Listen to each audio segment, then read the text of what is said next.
Mi itinerario teológico. A final del curso 2017-2018 me jubilaré. Por eso, cuando José Antonio Badiola, el decano, me extendió la amable invitación para que escribiera una colaboración con ocasión de las bodas de oro de la Facultad de Teología de Vitoria-Gasteiz, pensé que se me ofrecía una oportunidad para hacer un balance de mi itinerario teológico, por pobre que sea. Lo hago ante todo por mí mismo, por la necesidad que siento de mirar para atrás al camino recorrido, de entender más a fondo el rumbo seguido, de ser más libre de mis zonas oscuras, de reconocer lo poco que he hecho para curar las enormes heridas de la humanidad y de la creación, de acoger más profundamente la gracia de mi pobreza. Lo hago también para no dejar de mirar al futuro universal y a mi propio futuro con confianza, no dejar de caminar y de conversar por el camino, mantenerme abierto a todos los cambios aún inimaginables de esquemas y lenguajes que pudieran sobrevenir, y seguir diciendo una palabra de protesta y de aliento, de crítica rebelde y de consuelo, en un mundo más roto, injusto y amenazado que nunca. Escribo, pues, por mí mismo y para mí. Y por si a alguien pudiera llegar y ayudar el testimonio o un esbozo nada más de esta humilde autobiografía teológica. La vida mejor con mayúscula, pues en cada vida late el todo me ha traído a ser signo de contradicción para muchos, para mí mismo en primer lugar. Lo he elegido yo, pero, ¿no tenemos la impresión de que no podemos sino elegir lo que somos y de que somos lo que se nos ofrece ser? Cada opción cada día es una encrucijada. Y de ningún modo pretendo que mi opción vital, teológica sea la mejor, la más verdadera, ni siquiera verdadera. Somos insignificantes formas o fragmentos vivientes. Llamo verdad a la plena comunión de todos los vivientes un nombre de Dios, más allá de todo esquema temporal, pasado, presente, futuro, más allá de toda idea y palabra, de toda voluntad posesiva. La verdad es la vida en la que vivimos, nos movemos y somos. A ella aspiramos. Y todas las religiones, cristianismo incluido con todos sus dogmas, no pasan de ser, en el mejor de los casos, formas culturales y provisionales que adopta en nosotros, humanos, el aliento sin forma. Todas las religiones con todas sus verdades son pasajeras. Es bueno que conversemos, debatamos, incluso con pasión, pero no merece la pena que nos condenemos. Eso jamás. Estas páginas querrían ser una sincera e inconclusa expresión de mi fe en el Espíritu de Dios que gime de dolor y de gozo en el corazón de los seres humanos y de todos los seres, de los átomos y de las galaxias, de la Tierra y del cosmos. 1. De Olite Arantzazu. Como franciscano que era, hice mi primer ciclo de estudios teológicos en el Teologado Franciscano de Arantzazu, entre los años 1972 y 1976. Por cierto, la nuestra fue la última promoción que terminó los estudios de teología en Arantzazu. Para el curso siguiente, los pocos estudiantes que quedaban se trasladaron a Bilbao y se matricularon en la Facultad de Teología de Deusto. Pero el Teologado de Arantzazu no es la única casa que nos tocó cerrar. Con nosotros se cerró igualmente, en el año 1972, el Filosofado de Olite. Cerramos también el noviciado de Zarautz en 1969, y el antiguo colegio de Forua, Vizcaya. Y el viejo seminario de Arantzazu se cerró un año después de que nuestra promoción saliera de él. Así pues, desde que entré al seminario de Arantzazu en 1963 a los 10 años, se habían ido cerrando una tras otra, como quien dice, todas las casas por donde fui pasando durante toda mi etapa de formación franciscana. Y te aseguro, lector /A, que yo no tuve nada que ver en ello. Es simplemente un signo del cambio de tiempo que me ha tocado, nos está tocando, vivir. Como alguien puede, pues, escandalizarse de que la teología cambie tanto. Lo extraño sería que no cambiara, y sería letal resistirse al cambio, como creo que está sucediendo. Hace 7 años que dejé Arantzazu, el hábito franciscano y el sacerdocio clerical, y no me parece demasiado aventurado vaticinar que, si vivo 20 años más, conoceré la desaparición de la provincia franciscana de Arantzazu, y que desaparecerá también la orden franciscana aunque esto yo ya no lo conoceré, y que algún día también desaparecerá el modelo jerárquico y clerical de iglesia y de ministerios que aún pervive, si es que la humanidad no da un giro cultural poco verosímil. Y la misma humanidad, al menos este Homo sapiens que somos, ¿hasta cuándo pervivirá? Pero me estoy adelantando, o tal vez yéndome demasiado lejos. Volvamos a Arantzazu. A mis 19-20 años, en el primer curso, me costó enganchar con la teología. Había llegado de Olite bien preparado para un camino intelectual, psicológico y espiritual de ensanchamiento y liberación. Y, a través de muchas dudas y no pocas ambigüedades, fui entrando en el ambiente de pluralidad teológica efervescente de la época. Buscaba afanosamente razones para creer.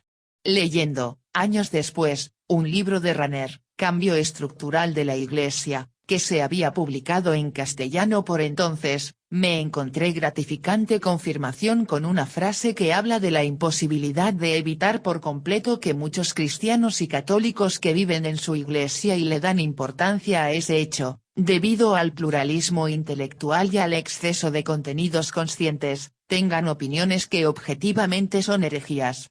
Agudo y exacto Raner, como siempre, aunque este autor me ha resultado a menudo demasiado escolástico y, a la hora de la verdad, demasiado tímido para romper con muchos esquemas tradicionales que considero insostenibles. Pero su mérito es inestimable. Él no buscaba tanto razones para creer, sino un lenguaje para decir la fe en su tiempo, que tal vez ya no es el nuestro. A pesar de todas las dificultades apuntadas, al cabo de 2 años en Arantzazu fui tomando gusto a la teología, y poniendo en ella creciente interés. El drama del humanismo ateo de Lubac y el problema de Dios en el hombre actual de von Baltasar me seducían. Las misiones. Nuestra provincia franciscana tenía numerosos misioneros en Cuba, Puerto Rico, República Dominicana, Bolivia, Paraguay, Corea, Japón. Nunca me atrajeron, y cada vez más me sentía llamado a ser testigo de la fe en la sociedad moderna en el País Vasco. Y en euskera. 2. De Arantzazu a París, por Durango. 3 años después fui destinado a la pequeña fraternidad de Durango. Fueron 3 años felices, salvo en las clases de religión que daba a adolescentes en los colegios de San Francisco y de los Maristas. Cuanto más me reconciliaba conmigo mismo, menos necesitaba de la teología como refugio ideológico. En Durango me enamoré por primera vez, y fue la mayor gracia que me había deparado la vida desde los 10 años. Pero una moral y una teología de la vida religiosa todavía tradicionales me impidieron vivirlo plenamente. La culpabilidad empezaba a ahogar la alegría de vivir el amor. Al cabo de los 3 años, el nuevo provincial, Eusebio Unzurrunzaga, me dijo que debía ir a estudiar y que fuera donde quisiera, pero mejor que no fuera a Roma. Escogí París, y fue una óptima elección. Han pasado 35 años, y hoy me encuentro en Aizarna. Soy el mismo, pero todo es distinto, también en mí. Hace 2 años me casé con Itziar, madre de 2 hijos, y ahora compañera inseparable de mi camino, bendición de bendiciones. Después de tantos años de lucha baldía, junto a ella han quedado lejos, cuán lejos, aquellas angustias y culpabilidades, tan artificiosas y tan perniciosas. Todo es muy natural y sencillo, siendo a la vez frágil e inacabado. Bendigo a la vida a Dios, sin comilla alguna por Itziar, por Miquel y Malen, por todo, por el amor tan humano y tan divino, por nuestras arcillas y alientos fundidos, por esta alianza de libertades. Los 4 años, 1982-1986, pasados en la Ciudad de la Luz y de la Sorbona, del Barrio Latino y del Instituto Católico me resultaron exigentes y fecundos. La teología del Instituto Católico me desconcertó durante bastante tiempo. Hice mi tesina sobre la fenomenología de la fe según Hans Urs von Balthasar, cotejándolo someramente con el método fenomenológico de Husserl y Merleau-Ponty. Todo acabó bien. Al cabo de 4 años había caminado, y no poco. Pero me quedaba mucho, todavía apenas me había sumergido, por ejemplo, en la teología de la liberación. O en la teología ecológica, que haría mía más tarde. 3. Bilbao 1987, callejón sin salida en la tesis. Terminada la licenciatura y el curso de doctorado, fui destinado a nuestra fraternidad de Bilbao, donde residían nuestros candidatos franciscanos que estudiaban teología en la Facultad de Deusto. Allí me dediqué a la tesis y a la traducción interconfesional de la Biblia. En cuanto a la tesis sobre cristianismo y otras religiones según Hans Urs von Balthasar, no acababa de ver el camino a seguir. Había proyectado empezar por presentar el análisis baltasariano del fenómeno religioso, comparándolo sucintamente con el de Barth por un lado y con el de Rahner por otro. Von Balthasar se situaba entre ambos, pero empezaba a encontrar contradicciones en él. El camino humano o, mejor, los caminos humanos hacia Dios, ¿son o no son verdaderos caminos de Dios? Si el ser humano busca a Dios porque ya lo ha encontrado desde siempre o porque Dios lo ha encontrado a él desde siempre, ¿por qué esa animosidad temprana de von Balthasar contra Rahner, contra su afirmación del existencial sobrenatural humano, es decir, que todo ser humano está no solamente destinado a la gracia divina, sino que ésta le es congénita y constitutiva, o contra su idea del ser humano como cristiano anónimo? Pero, al mismo tiempo, ¿a qué viene que Rahner se empeñe tanto en demostrar la necesidad de una revelación o encarnación particular y única de Dios en la historia, en el hombre Jesús? No coincidían ambos, en el fondo, en el mismo inclusivismo cristiano, es decir, las religiones humanas contienen semillas o fragmentos de verdad, pero solo adquieren plenitud y sentido en Jesús, el Hijo de Dios encarnado. Pero este inclusivismo, no acaba siendo al final un exclusivismo, es decir, única y exclusivamente en Jesucristo se ha revelado y autocomunicado Dios de manera plena. Y este inclusivismo exclusivista de ambos, no coincide en definitiva con el exclusivismo radical y declarado de Barth, es decir, Dios se ha revelado exclusivamente en Cristo, de modo que las religiones no son más que constructos humanos idolátricos. Y, al final de todo, ¿qué decimos al decir revelación y encarnación? ¿Qué decimos al decir Dios? Me perdía. Me entraban serias dudar de que mi trabajo pudiera llegar a ninguna meta clara o pudiera aportar algo. Pero no se me pasó por la cabeza arrojar la toalla. Doy un salto adelante de 3 años y medio, para aterrizar con el relato de la tesis, que mientras tanto había pasado a titularse así, Sans Exclusion ni Inclusion.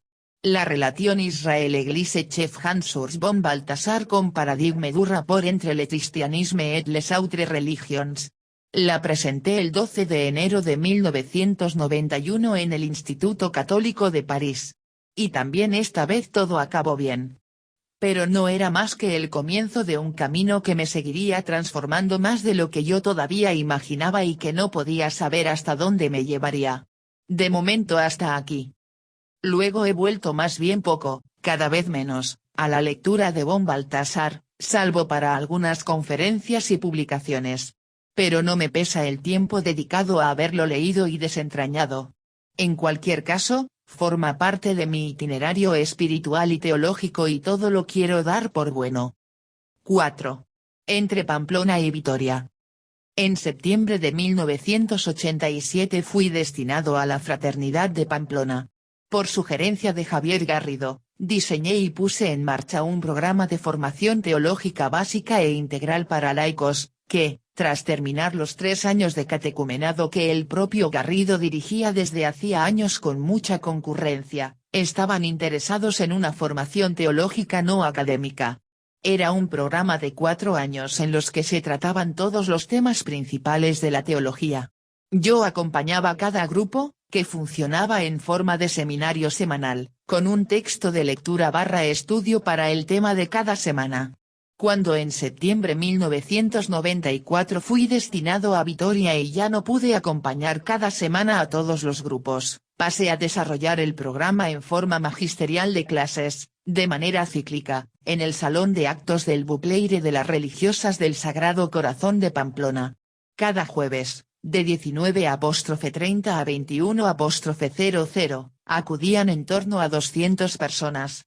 Luego, cuando en septiembre de 2002 fui destinado a Arantzazu y ya no podía desplazarme cada semana a Pamplona, y la gente quería seguir con la formación, Les propuse enviarles por correo electrónico a quienes lo tuvieran el tema semanal elaborado por mí mismo. Y así seguimos durante años, y de ahí nacieron los escritos semanales que también se publicaban en varios portales de Internet, Fe Adulta, Atrio, Religión Digital. A partir de 2010, a petición del periódico Deia, se convirtieron en columnas de dicho periódico y de los otros diarios del grupo Noticias. Me he extendido sobre este punto, porque siempre he considerado que es lo mejor de toda mi actividad teológica hasta hoy. Lo mejor ha tenido lugar en la amplia y plural aula extraacadémica, fuera de los centros y facultades teológicas. Pamplona significó el inicio de mi plena docencia teológica. En 1988, Jesús Leza, un brillante profesor y crítico implacable de las instituciones políticas y eclesiásticas navarras, se retiró o le retiraron como profesor de Cristología y Mariología en el CSET de Pamplona, y en su lugar fui nombrado yo, y Monseñor Girarda aprobó el nombramiento. Desde que fui a París soñaba con ser profesor de Cristología, y he aquí que se cumplía el sueño. Con la Cristología empecé mi docencia teológica en Pamplona y con ella continué en Deusto, ininterrumpidamente hasta que me fue retirada la licencia canónica en 2010. Jesús era mi pasión, en un doble o triple sentido, era un apasionado del hombre, el profeta, el creyente, el rebelde Jesús, era un apasionado de la reflexión y de la enseñanza sobre la historia y los dogmas relativos a Jesús. Pero Jesús era también un motivo de pasión/padecimiento. La tesis había removido en mí creencias demasiado importantes para poder despojarme de golpe de ellas: divinidad, preexistencia, encarnación, concepción y nacimiento virginal, presciencia, milagros, expiación, plenitud de revelación, salvación, resurrección milagrosa, apariciones, segunda venida. Perdona, Jesús, te estoy siendo infiel, me decía dentro de mí. Pero no escogemos lo que pensamos, sino que pensamos lo que podemos. Lo que pasa es que aún me costaba aceptar en paz que la fe o la fidelidad no se juega en lo que creemos o pensamos. Y ya que mi fe en Jesús vacilaba, me agarraba a la fe de Jesús. Me basta, me decía, con tratar de creer y obrar como Jesús creía y obraba. En ello me ayudaron muchos autores como Jon Sobrino y Leonardo Boff. La fe es vida liberada y fraterna, es praxis liberadora y pacífica. Y eso es lo divino de Jesús y de todos nosotros. Así es como trato hoy de vivir mi fe en Jesús. Él sigue siendo mi pasión, pero ya no me hace padecer. Los alumnos y alumnas, seminaristas, religiosos, laicos, de los 2 o 3 primeros cursos de Cristología en Pamplona fueron en general estimulantes. Jóvenes inquietos, abiertos, críticos. Jóvenes creyentes normales. Sentía que llegaba a ellos y que no me frenaban, que querían preguntarse más, como yo. Pronto fue cambiando el clima. Las pocas manos que se levantaban eran sobre todo para ponerme objeciones o pedirme cuentas. No me extrañé, pues, cuando en junio de 1995 yo vivía entonces en la Fraternidad de Vitoria, me llamó el secretario de Monseñor Fernando Sebastián, arzobispo de Pamplona, citándome para el día siguiente en el Palacio Arzobispal de Pamplona. No me extrañó, pero me eché a temblar. Sabía lo que venía. Don Fernando me esperaba solemne en lo alto de la solemne escalinata del hall, mientras yo subía como podía. En son de paz, me dijo cuando llegué arriba. Me acompañó a su despacho y no tardé en escuchar lo que ya pensaba: debía dejar las clases de Cristología. Tienes fama de buen profesor, pero algunas cosas que enseñas van contra la fe y escandalizas. Se refería sobre todo a la virginidad de María, obsesión masculina, obsesión clerical.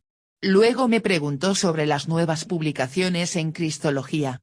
Yo le hablé de una obra muy reciente de Joseph Moyn, L'homme qui venait de Dieu, el hombre que venía de Dios, que acababa de leer, y de su atrevida deconstrucción de la idea tradicional de la preexistencia de Jesús. No me dijo nada. Cuando volví a casa, en mi habitación, rompí a llorar. Miraba mis estanterías de libros y mis carpetas, mudas. Todo para nada. Se había acabado mi docencia. ¡Qué pronto se había acabado! Al día siguiente se lo fui a contar al decano de Vitoria, Ángel Navarro, profesor de Cristología también él. Me dijo que estuviera tranquilo, que no me faltarían clases en la Facultad de Vitoria. Y así fue. Debo mucho a la Facultad de Vitoria, donde siempre me sentí en casa. Allí publiqué mi primer artículo de teología propiamente dicho, en 1994, primer año en Vitoria. Empecé, pues, a escribir muy tarde, y fue por una casualidad, casi diría que como todo lo que es, lo cual no quita ningún valor ni dignidad a nada de lo que es. Nada está predeterminado. Dios o la creatividad sagrada, S. A. Kaufman, juega a los dados. El mundo se está creando, habitado y movido por esa creatividad sagrada que es un nombre del misterio divino, y que opera como por ensayo y error desde el corazón de cuanto es. También nosotros, en la gran comunión de todos los seres, vamos buscando nuestro camino como por ensayo y error. Así evoluciona toda la cultura. ¿Y la teología?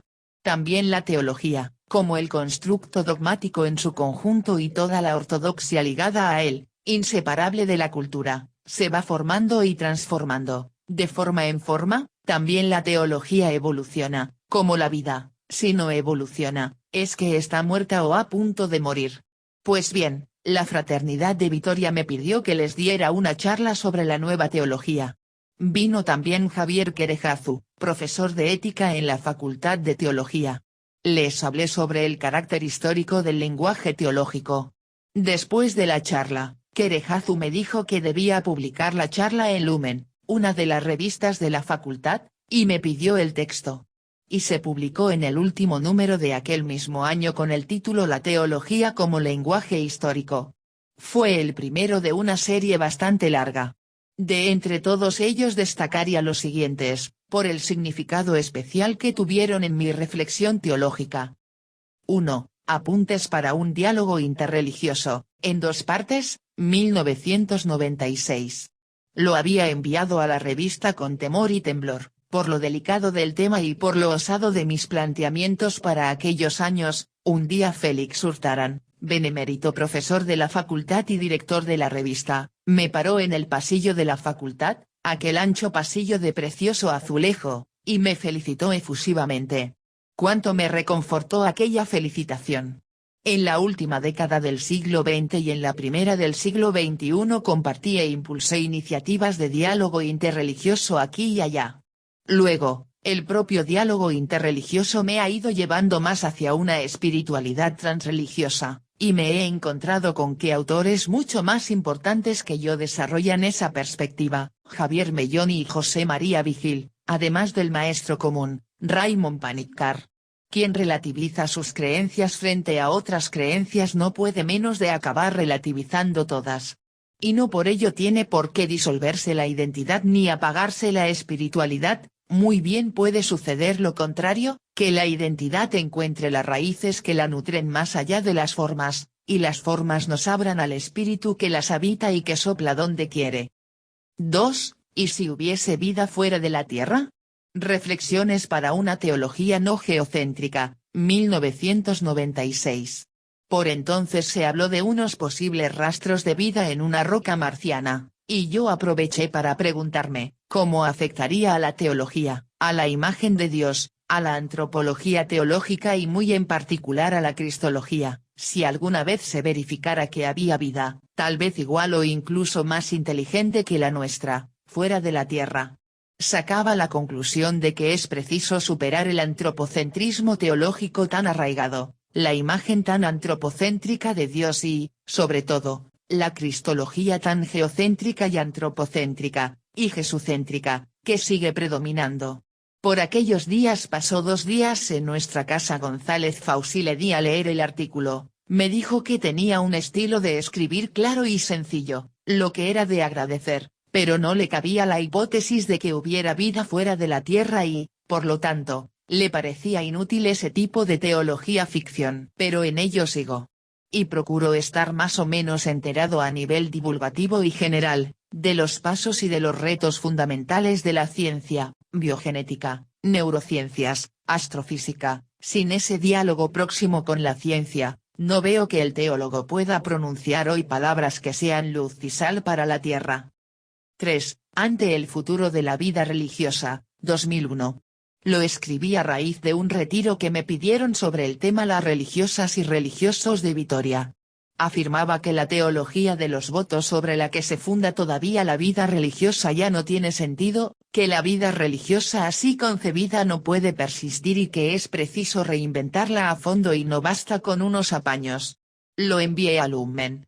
Algún tiempo después, José Ignacio Calleja, entonces decano y director de Lumen, me dijo que en el consejo de redacción había oposición a la publicación de mi artículo, pero que él había abogado por que se publicara y así se haría.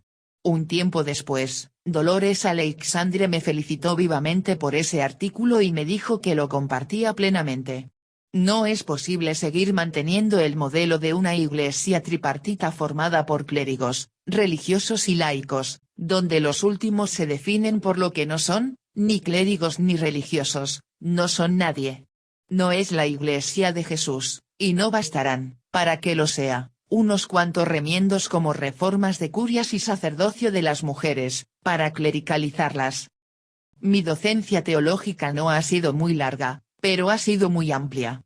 He impartido 9 asignaturas distintas, sin otro mérito que el estar dispuesto a cubrir huecos donde hiciera falta: Cristología, Pamplona 1988-1995, Instituto de Ciencias Religiosas de Deusto 1997-2010, Mariología, Pamplona 1988-1995, Fenomenología de la Religión, Pamplona 1991-1997, Historia de las Religiones, Pamplona 1991-1997, Vitoria-Gasteiz 1997-2003, Antropología Teológica y Pecado en General y Pecado Original, Vitoria-Gasteiz 1994-2004, Antropología Teológica y Creación, Vitoria-Gasteiz 2001-2004, Introducción a la Teología, Vitoria-Gasteiz 1996-2004, Escatología, Instituto de CCRR de Deusto 1997-2010, Facultad de Deusto 2000-2005, Sacramentos en general y en particular, Facultad de Deusto 2002-2003, y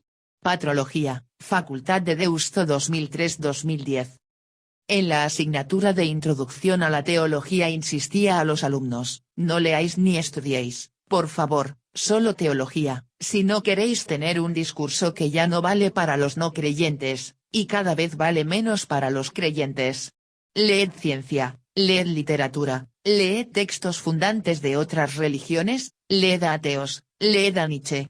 Solo así podréis dialogar con los hombres y las mujeres de hoy, y aprender de ellos y de ellas, y decirles algo de interés. La misma frontera entre creyentes y no creyentes es cada vez más imprecisa y menos importante. El Dios que niegan los ateos no existe. Los que no creen nos enseñan a creer de la única manera hoy creíble. 5. De Vitoria a Deusto. Nada hubiese sido igual en nuestra vida actual si algo en nuestro pasado hubiese sido diferente. Pero algunos hechos cobran especial relevancia en nuestra biografía consciente.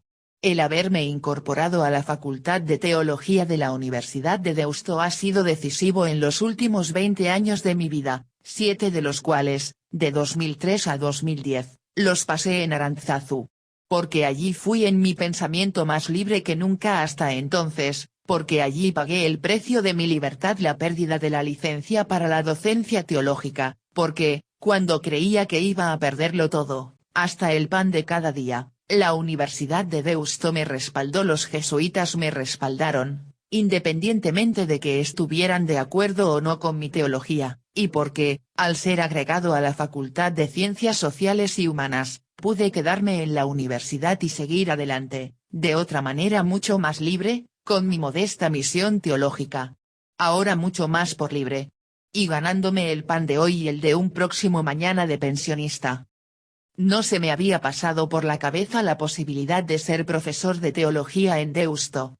Un día, en la primavera de 1997, me llamó José Luis Cincunegui, jesuita, exprovincial, decano de la Facultad de Teología de Deusto, a una reunión de unos cuantos profesores de teología que podíamos enseñar o escribir en euskera. Nos propuso crear una colección de manuales de teología en nuestra lengua, financiado por la Facultad de Deusto. Aporté mi apoyo entusiasta y mis sugerencias. La colección se llama Religio Culturare Bilduma, colección de cultura religiosa.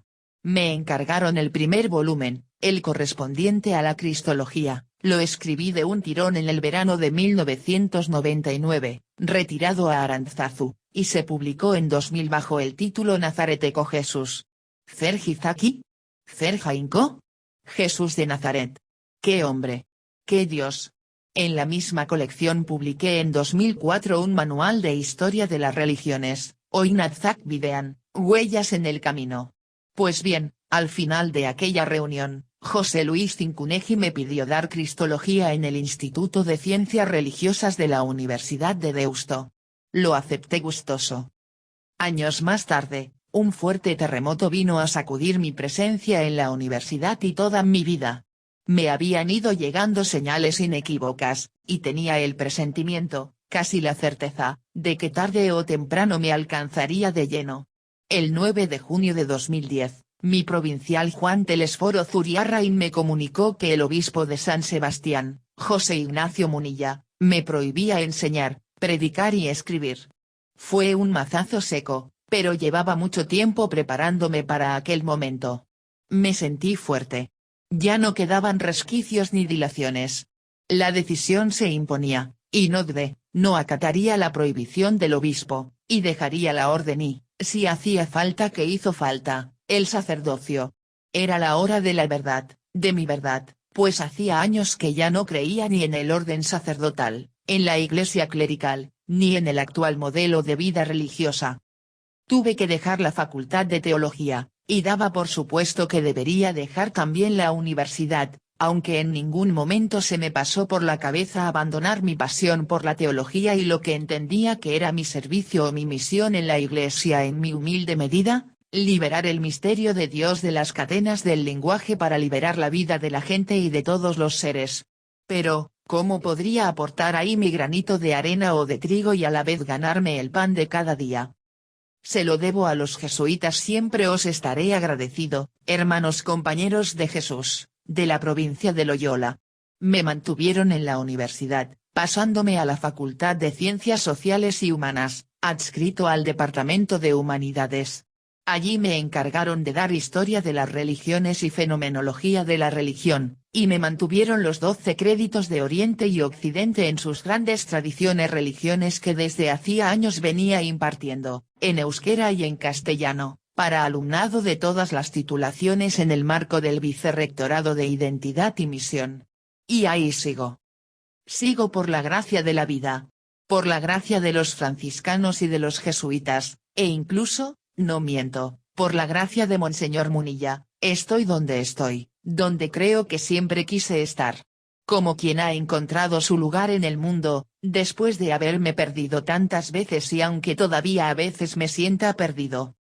Me siento teólogo por la libre, como siempre he querido ser. No me interesaba instalarme de por vida entre trámites y burocracias. No me interesaba tampoco eso que se llama investigación académica, demasiado formal a mi modo de ver. No me interesaba seguir repitiendo en lenguajes aparentemente nuevos las doctrinas fundamentales de un pasado ya caduco o dotarlas simplemente de un nuevo aparato crítico. Quería revisarlas a fondo, para reinterpretarlas de una manera coherente con los paradigmas actuales cuando eso fuera posible, o para abandonarlas sin pesar cuando no fuera posible recuperar el espíritu que las habitó en otro tiempo. No me interesaba publicar en revistas científicas o especializadas o aparecer citado en ellas, aunque eso fuera requisito indispensable para ganar méritos académicos, obtener la Q de excelencia, ser promovido en el escalafón. No me interesaba la teología hacia dentro, que se nutre de sí misma y no nutre a la inmensa mayoría de los hombres y de las mujeres de hoy que viven en otro mundo y hablan otro lenguaje. Soy afortunado. Se me ha ofrecido, de una manera que nunca imaginé, la oportunidad de hablar o de escribir para expresar lo que pienso y lo que quiero vivir. No quiero hablar o escribir para teólogos, ni para clérigos y seminaristas. No quiero escribir ni decir nada que no pueda ser entendido a la primera por Itziar, e incluso por Miquel, que estudia Ciencias de la Comunicación en la Universidad del País Vasco, y hasta por Malen, que estudia segundo de DBH o eso en la Escuela Pública de Zumaya. No me interesa una teología endogámica que, como solía decir siempre a mis alumnos de Introducción a la Teología de Vitoria, parafraseando lo que alguien dijo sobre la religión o sobre Dios, solo sirva para resolver los problemas que sin la teología no existirían.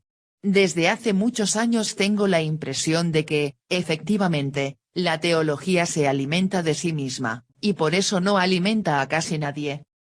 Seguir hablando de un Dios creador revelado a Israel y encarnado por única vez en el hombre Jesús, de la divinidad sustancial de Jesús y de su muerte expiatoria y de su resurrección milagrosa, del pecado y de la salvación o del perdón, de la creación y del fin del mundo y de la vida en el más allá. Es como seguir hablando griego o latín a quienes ya no hablan o entienden ni griego ni latín. La gente no se ha alejado de nuestras iglesias por dejadez, sino porque la hemos dejado, no por desinterés, sino porque no les ofrecemos nada interesante, no porque carezcan de espiritualidad, sino porque nuestras creencias, palabras y ritos ya no son capaces de ofrecer espíritu y vida. No creemos lo que queremos, sino lo que podemos, igual que no pensamos lo que queremos, sino lo que podemos pensar. Solo pensamos aquello que nos resulta pensable de acuerdo a una infinita red de circunstancias ligadas entre sí, para empezar, nuestras neuronas, pero también nuestra historia personal y colectiva, nuestra educación y relaciones, nuestros estudios y saberes, nuestra forma de vida y nuestra visión del mundo, nuestro marco cultural. Ahora bien, todas las creencias son formas de pensamiento personal y colectivo.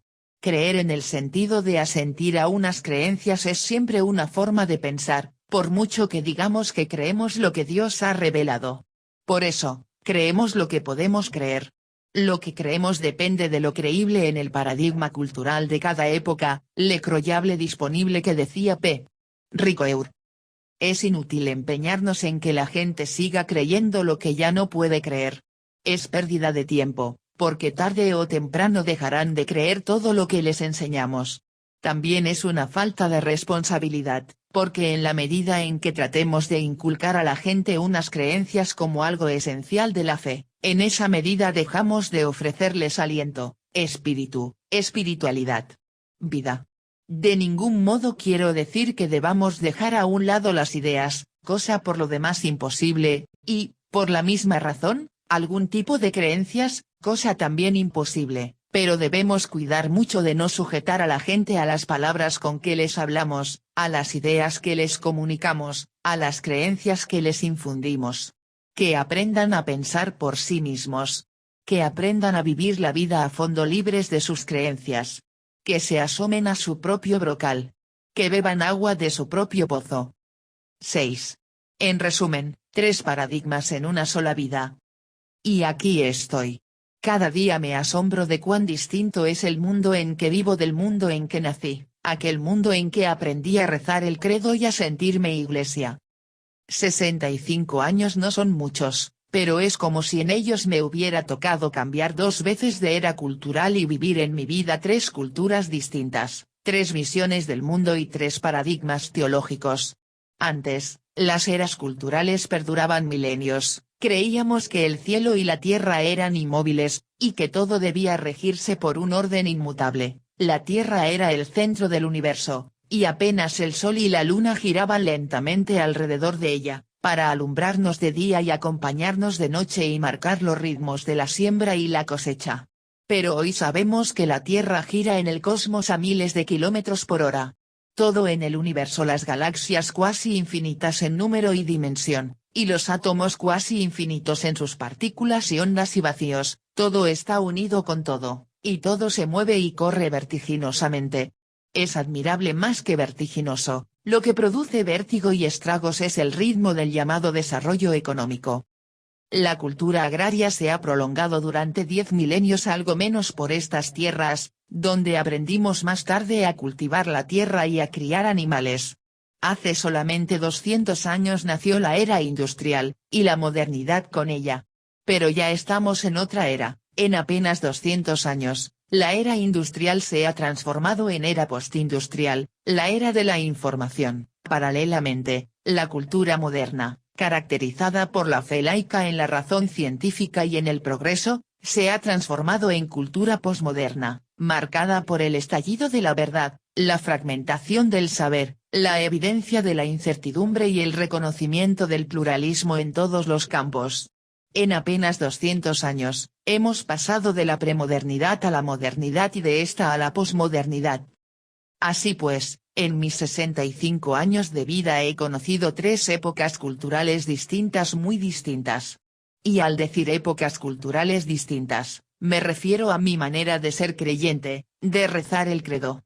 Durante casi 20 años, mi fe fue totalmente premoderna. La Tierra era el centro del universo presidido por Dios, Dios era el ser y el Señor Supremo, la Biblia y los dogmas habían sido directamente revelados por Dios, lo sagrado era superior a todo lo profano, ser sacerdote era lo más grande, el pecado mortal lo más terrible, y el Papa tenía siempre la última palabra.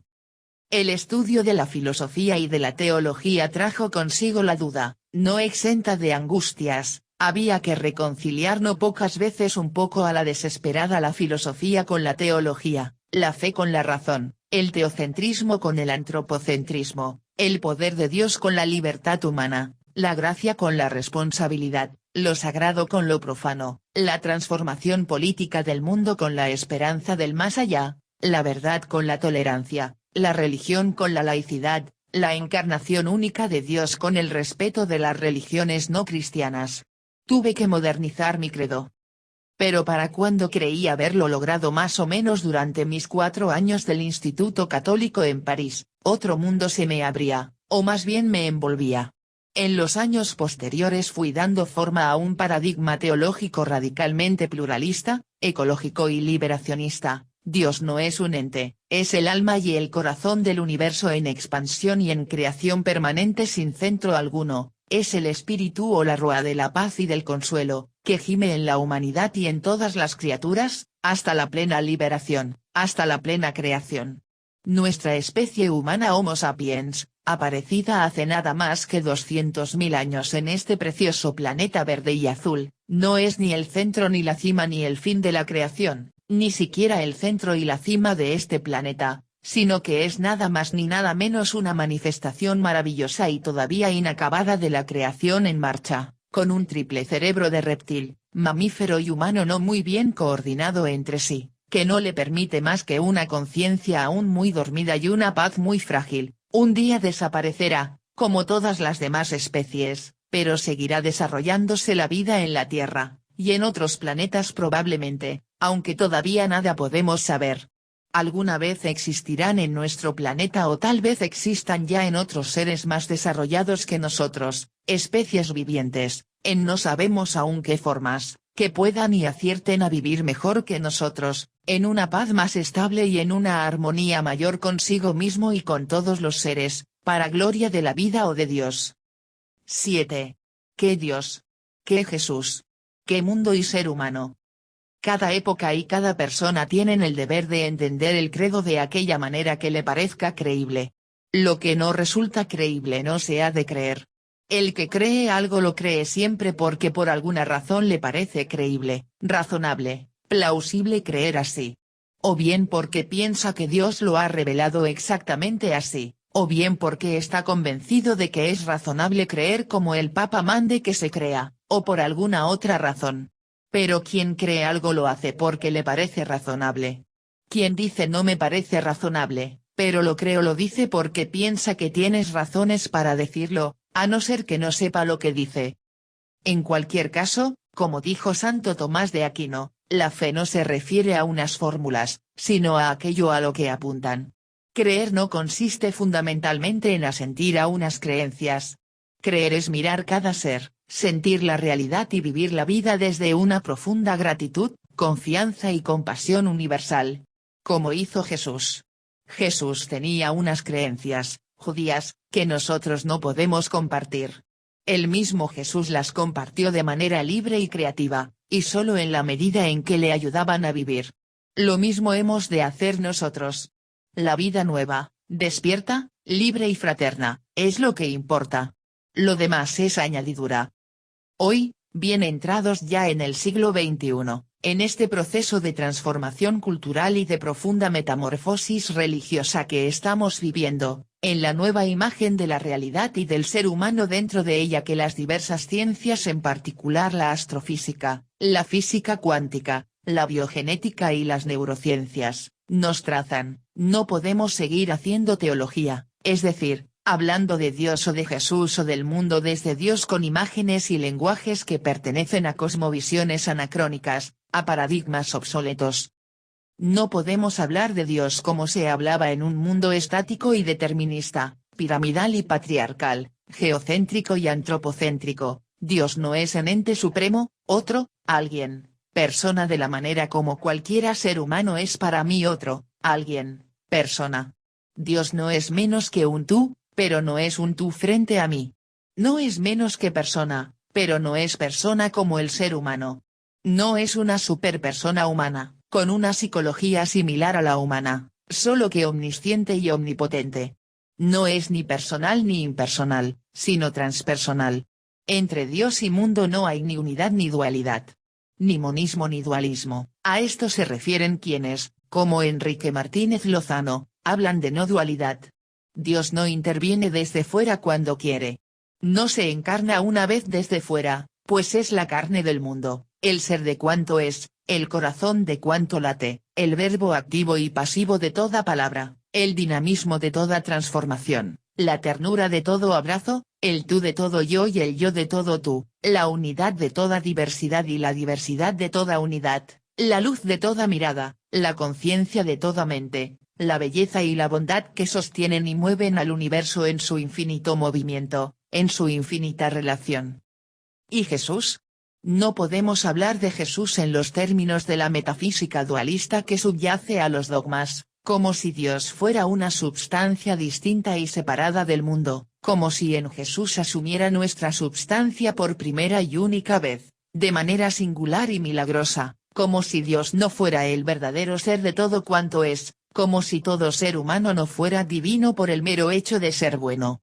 Jesús fue un hombre bueno, un hombre libre, y ahí se resumen todos los dogmas. Así de simple.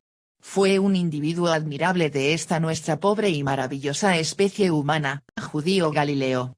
Fue y sigue siendo porque la vida que se da no muere profeta o sacramento o símbolo o encarnación de la compasión liberadora y creadora, vivió la indignación y la paz, la rebeldía y la esperanza, no le importó la religión, sino la misericordia, no le importó la culpa, sino la curación. Él no se opone ni excluye ni incluye a ningún otro sacramento de la compasión divina, y será plenamente Cristo o Mesías o liberador, en comunión con todos los profetas y liberadores del pasado y del futuro, cuando todos los sueños que él llamaba reino de Dios se cumplan del todo. Jesús es un Cristo o Mesías en camino. J. Moltmann, otro de los autores que me han resultado más inspiradores, salvo en su idea de la expiación y sus elucubraciones trinitarias.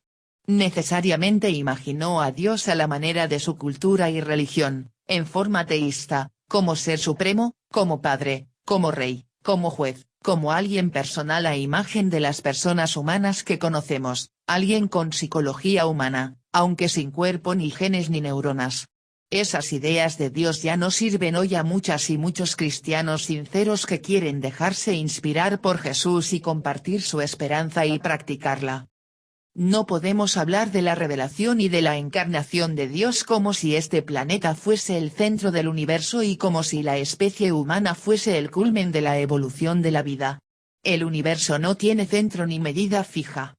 Tampoco podemos hablar del ser humano como si la biogenética y las neurociencias no hubieran demostrado que no tenemos más conciencia y libertad que aquellas de las que nos hacen capaces los genes y las neuronas.